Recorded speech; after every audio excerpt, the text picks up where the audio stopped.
ইসরায়েলের তেল আবিবে ক্ষেপণাস্ত্র হামলার পাল্টা জবাব দিয়েছে যুক্তরাষ্ট্র ও যুক্তরাজ্য। তেল আবিবে হুতিদের ব্যালিস্টিক মিসাইল ছোড়ার কয়েক ঘণ্টার মাথায় পাল্টা হামলা করেছে তারা। শনিবার মার্কিন সামরিক বাহিনীর এক্স বার্তায় ইয়েমেনের রাজধানী সানায় হুতিদের বিরুদ্ধে এই হামলার দাবি করা হয়েছে। যুক্তরাষ্ট্রের সেন্ট্রাল কমান্ড এক বিবৃতিতে বলেছে, বিদ্রোহীদের ক্ষেপণাস্ত্র ভান্ডার ও অভিযান পরিচালনা কেন্দ্র লক্ষ্য করে এ হামলা চালানো হয়। লোহিত সাগরের ওপরে বেশ কয়েকটি হুতি ড্রোন ও একটি জাহাজ বিধ্বংসী ক্রুজ ক্ষেপণাস্ত্র ভূপাতিত করেছে মার্কিন বাহিনী।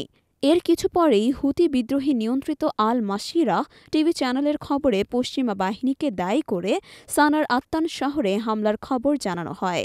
মার্কিন ও ব্রিটিশ বাহিনী এবছর বিদ্রোহীদের লক্ষ্যবস্তুতে বারবার হামলা চালিয়েছে। বৈশ্বিক বাণিজ্যের জন্য গুরুত্বপূর্ণ লোহিত সাগরে জাহাজে হুতিদের হামলার পাল্টা হিসেবে এসব হামলা চালানো হয়েছে। এর আগে তেল আবিবে ক্ষেপণাস্ত্র হামলা চালায় ইরান সমর্থিত হুতি বিদ্রোহীরা। হামলায় অন্তত ১৬ জন আহত হয়েছেন। এ নিয়ে তেল আবিবে গত দুদিনে ২ দফায় হামলা চালিয়েছে হুথিরা। গাজা উপত্যকায় গত ৭ অক্টোবর ইসরায়েলি বাহিনীর হামলার জবাবে ফিলিস্তিনিদের প্রতি সংহতি জানিয়ে নভেম্বর থেকে লোহিত সাগর এবং অ্যাডেন উপসাগরে চলাচলকারী বাণিজ্যিক জাহাজগুলোতে হামলা চালিয়ে আসছে হুথি বিদ্রোহীরা।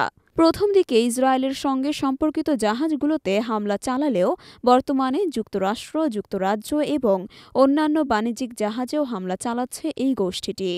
গাজায় ইসরায়েলের সামরিক অভিযানের প্রতিবাদে গত বছরের ১৯ নভেম্বর থেকে এডেন উপসাগর ও লোহিত সাগরে চলাচলকারী বাণিজ্যিক জাহাজে ড্রোন এবং ক্ষেপণাস্ত্র হামলা শুরু করে হুথি বিদ্রোহীরা।